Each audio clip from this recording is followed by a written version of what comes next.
Welcome to Local Operations and Undercutting webinar. I'll be presenting to you today. My name is Andy Strombeck, application engineer. Today we're going to cover a handful of things, focusing on the undercutting. There's two different types of undercuts that we see most of the time with our users.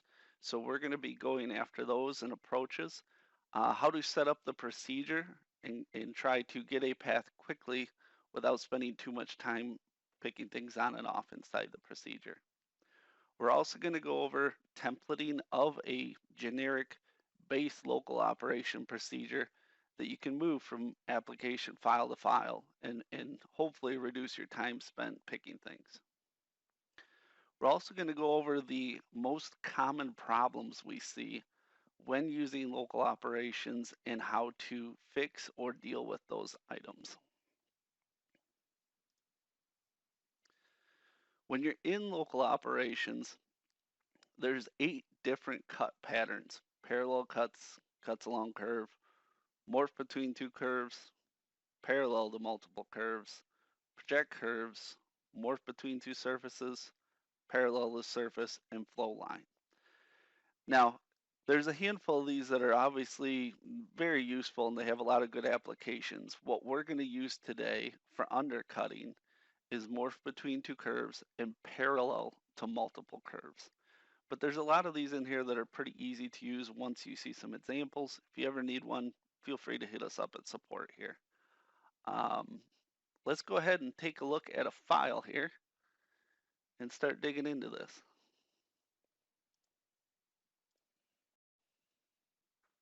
As you can see here, we've got a runner block.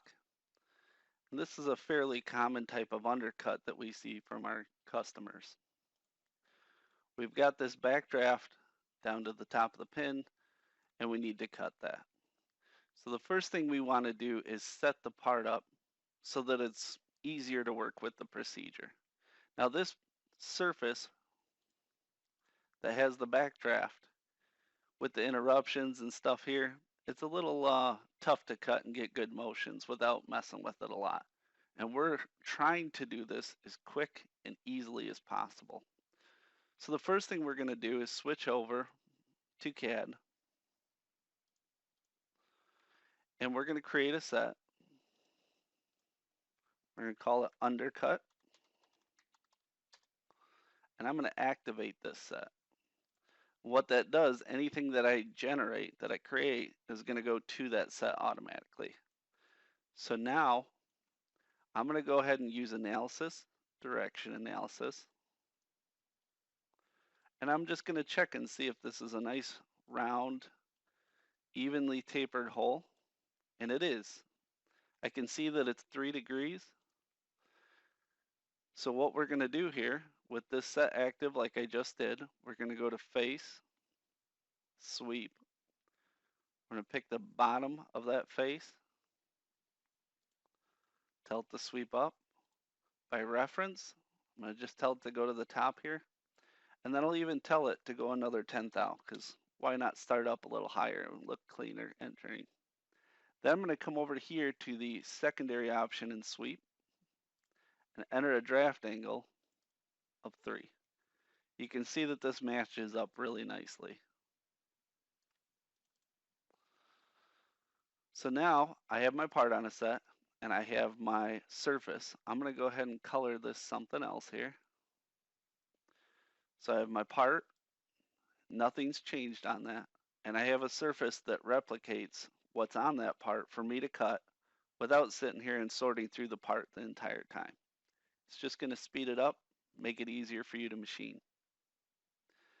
Now that we have this isolated, we're going to start by making a procedure. Local operations, and then local 3x. It's going to be the very bottom one. Some of you will see these other options, some of you won't, but local 3x is the one we're after. Now, each time we're going to click on axis under tool trajectory here, and it's going to open this panel. This is where the majority of all your work is done. There's a lot of options between all these tabs, and some of them we're not going to use. So why click them every time? To start, I'm going to pick some generics. I want to start and end at my surface edge. In this type of cutting, I'm going to want spiral. And then this is another thing to look at. Climb, clockwise, counterclockwise, conventional. These can be a little confusing for a lot of our customers when they first use this panel. What you want to keep in mind is that climb and conventional, you treat it like a 2.5 axis procedure that's an open profile. When you have a closed profile, you want to use clockwise for close cuts and counterclockwise for close cuts. So when you see these options, it's the difference between an open profile and a closed profile. Because we're working with a completely round surface, we want one of these first two options. I'm going to pick clockwise. I'm going to set a generic distance here as well. And then I'm going to come over to gouge checking. Again, part of our process, leave these off until you get a tool path. We're going to come back to them. The next thing we're going to look at is links. And this is what controls the entry, the exit, what happens in interruptions along the length of the cut, and what happens between each step over of the cut. The first box here is entry and exit. Again, to start, I like to leave the entry off, and I do not use lead in, lead out until we have a tool path. The next thing is gaps along cut.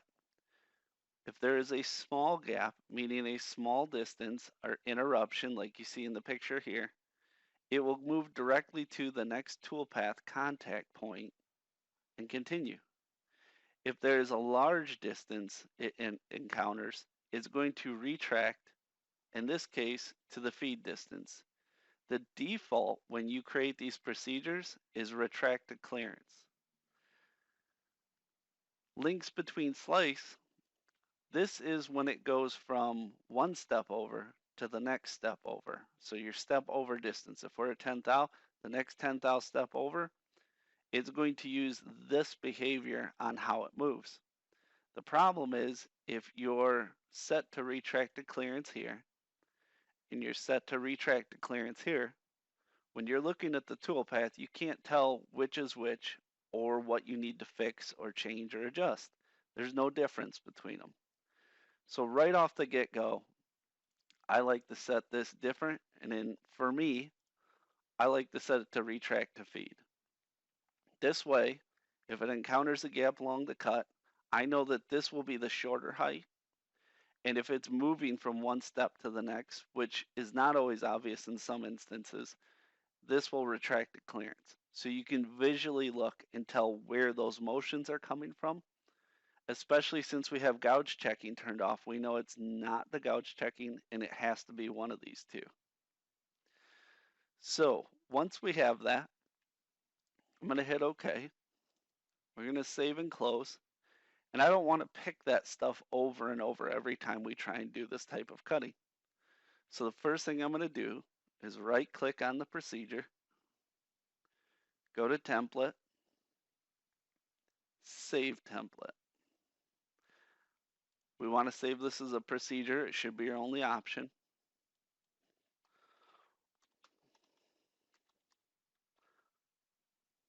I'm going to call it undercut 2. So now when I delete, let's say I'm in a new file, I can just right click, template, apply, set my file type to procedure template, undercut 2, and now I have my general settings that get me close to where I want. You're going to find that there's different things that you like once you start using this more, and once you have those settings, make sure to save it. Each cut is different, but it's still less time doing this than leaving it default. So let's go ahead and edit this procedure, and we need to get a tool that's going to work for this. So we're going to come here, and we're going to be using a Harvey Dovetail 6-degree cutter. You can see this is right out of their catalog. This is something everyone should be able to purchase in a situation like this. Now we're going to go back to tool trajectory here, and we're going to click on the Access tab.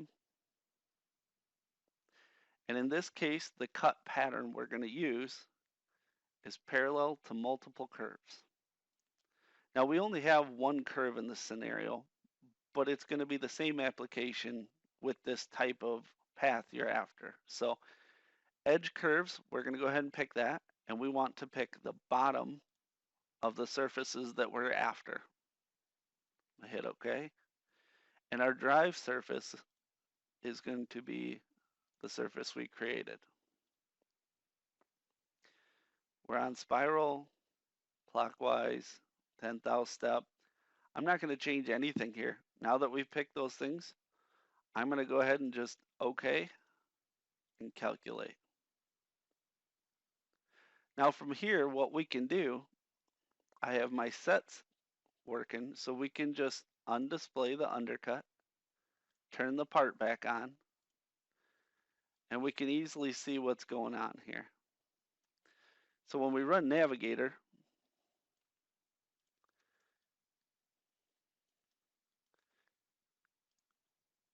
we can see it come in, we can see it's climb cutting the way we want, but when we get to the end, it is retracting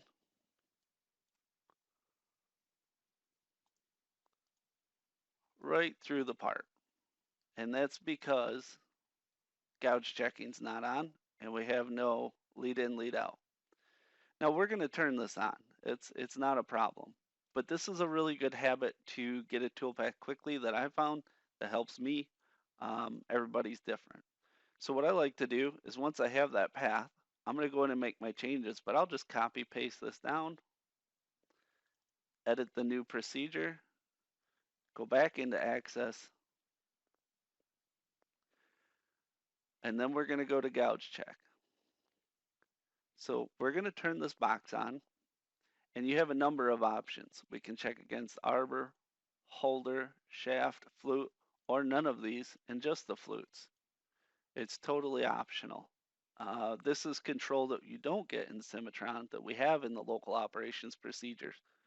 So it's a little more to pick through, but it also gives you a ton more control when you're trying to make complicated paths or just something that's cleaner. So we're going to leave the flute on, we're going to leave the shaft on, and we're going to tell it to retract the tool. And you can see we have 4 options here: retract tool, trim and relink, stop tool path, report collisions. Now, the vast majority of you are going to use the very first 2 options. You're going to use retract or trim and relink.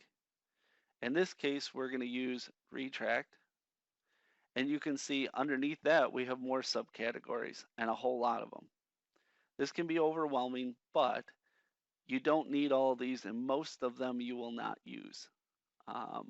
What we're going to look at here, most of the time you're going to use a long tool axis, a long XY plane, or a long surface normal. Those are going to be your most common, but what we're doing is telling it how to behave when the flute or the shaft encounter a surface that we select.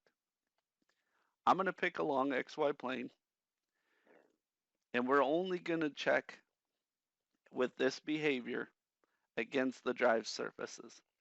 So if it encounters a problem, it can't reach, the angle of the tool is bad, something to that effect, rather than plow into the surface to reach, it will back it away in the XY and continue on as much as it can.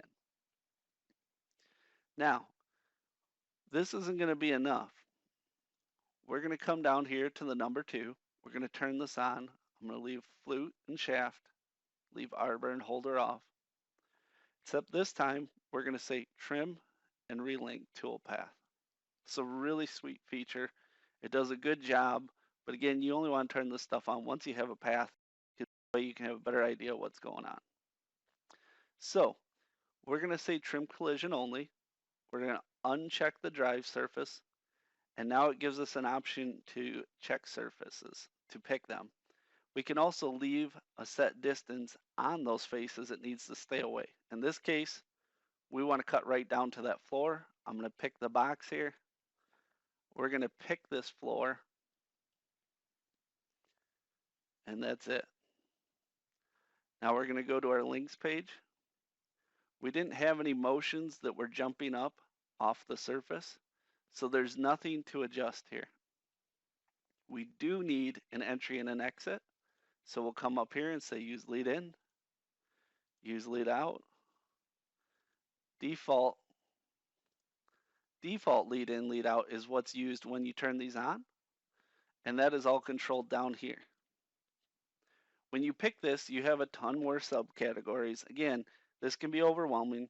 You don't need all of them. They're there for your application when it's right, but really tangential arc and vertical tangential arc, those are going to cover the vast majority of what you guys are going to cut, especially in this undercutting situation. So lots of options, but you really don't need all of them just to get started. We're going to leave it on tangential arc. I'm going to go with a width and length because I know that this cutter is tight fitting in here. Oops, set that to 0, get this to 20. And then what you can do is once I get this set on the lead in, I can hit this arrow up here and it transfers all the settings over. So you can see now it matches. This is because some situations where you start and end, you could need a different entry motion, which is really nice. It's there and available should you need it. In this case, we're keeping them the same. Now we're ready to go ahead and calculate this procedure. And we should be able to compare it. This is our new path. You can see we now have that lead out. We have the lead in up here. And if I place the cutter on that lead out, we can watch that come up now without coming close.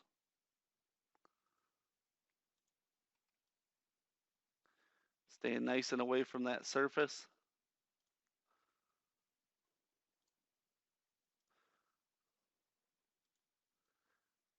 And we get a real nice lead in above the part that works its way right down and takes that material out and gives us the undercut that we need. So we have another one for you guys here.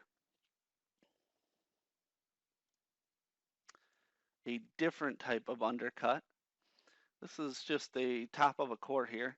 And you can see that there is a radius underneath here to kind of hold on to the material and keep that part stuck. So this presents a different set of challenges, but we're going to use the same approach for this.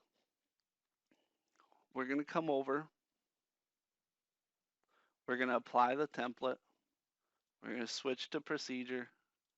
We're going to grab the one that we made earlier and OK. So we have a procedure with some base selections. We'll edit this. And now we're going to come to cutter. And this one's going to require a different type. In this case, we're going to use a Harvey undercutting end mill, just a lollipop cutter. A lot of us call it, but it is a 270-degree cutter. This is straight out of their catalog, and it does a nice job. Now that we have that picked, we're going to go back to access again. And our approach will be the same. Gouge checking off, change the link, entry and exit, different. So gouge checking is off, links are different, and our lead in and lead out are off. So we're going to just stay on this one page right at the beginning, surface path tab, and this time we're going to use morph between two curves. We'll pick the first curve, and I want to pick the top of the undercut. Next, I want to pick the bottom of the undercut. So I want to cut from the top curve down to the bottom curve. And I have to pick the drive surfaces, which is everything between the curves. So I'm going to window pick this. Gets a little more than I want, so I unpick those. And now we have our surfaces. I'm spiral, step over, all that stuff is already there. So all I needed to do was pick top, pick bottom, pick surface, save and calculate. Now, this isn't the final path. We're just getting a path, and then we're looking at this. Now, something you're going to notice here, which is probably the #1 problem we see at support for new users to local operations, is this. You made a path, it looks great over here, and then all of a sudden, it's jumping into the steel. Why is it hiding behind here and trying to do that? Well, when you make surfaces in local operations, it views every surface as having an inside and an outside. And in this case, I made these covers going around the part. Well, those covers are inside out, and there's a way to check that. We go up to Analysis, Object Direction, and if you look, you can see that there's two different colors here. The block is light, the insert's light, and then these covers are darker. This shows that they're inside out right now.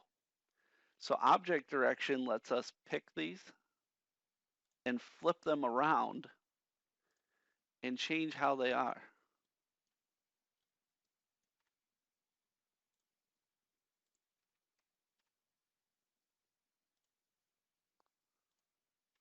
Now that that's done and everything's facing the way we need it, we green check and notice that my procedure says, uh-oh, we got a problem.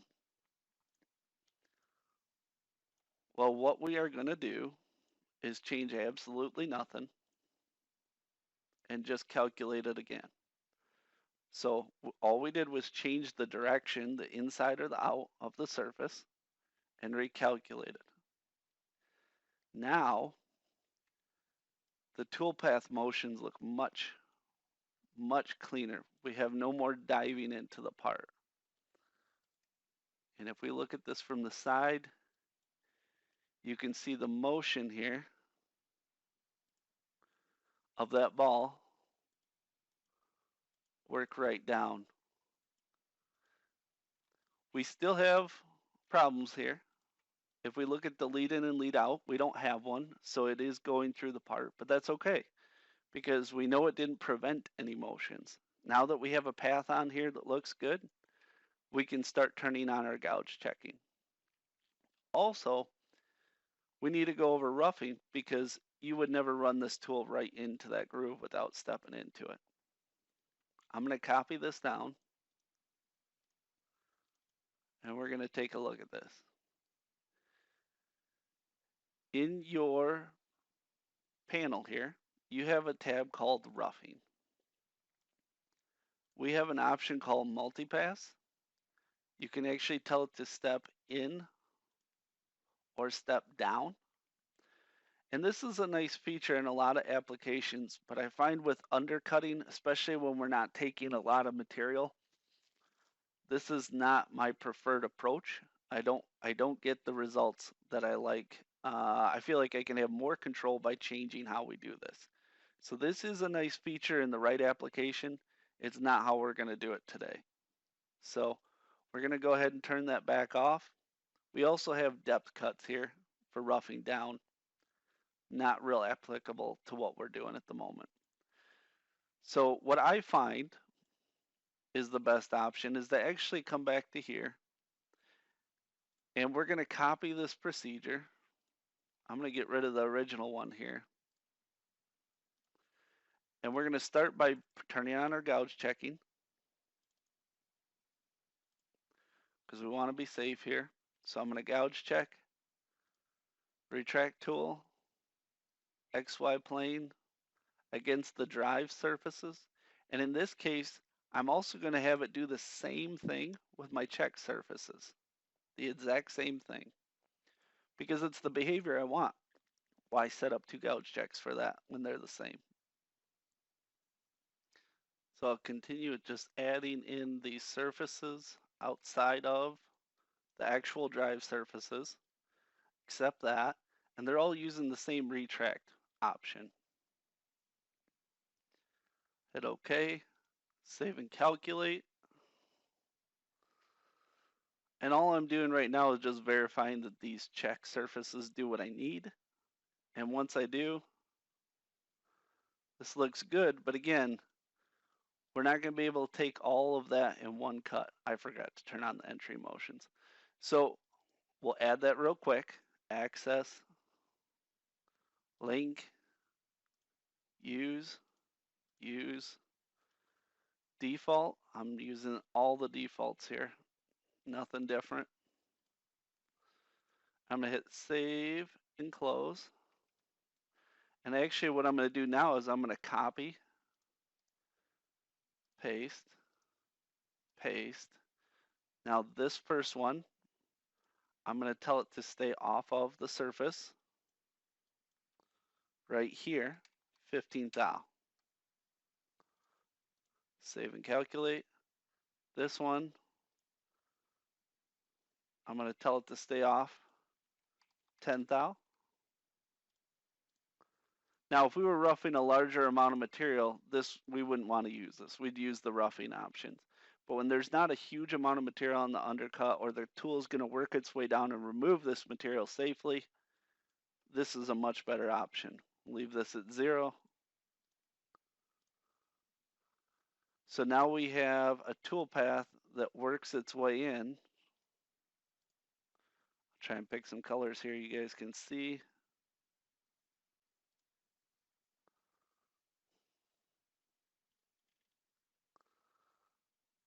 So when we look at this, you can see we've got 3 different paths that are going to work their way in and mill that material. We can take this, throw it in the simulation,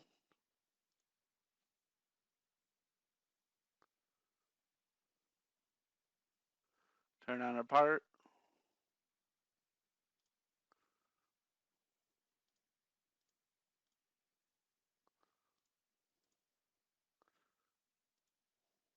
and I'm going to just speed this up so I don't keep you guys here too long.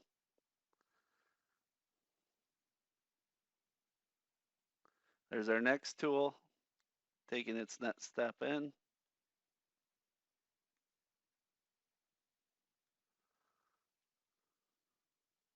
There's our next tool taking the final step in.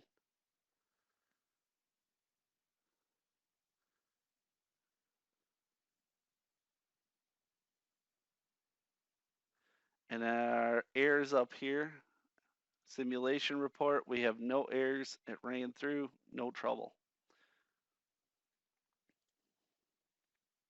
Well, guys, thanks for coming and checking this out today. We appreciate all of you taking the time to stay with us for this webinar. In the meantime, all of us at support would like to say thank you.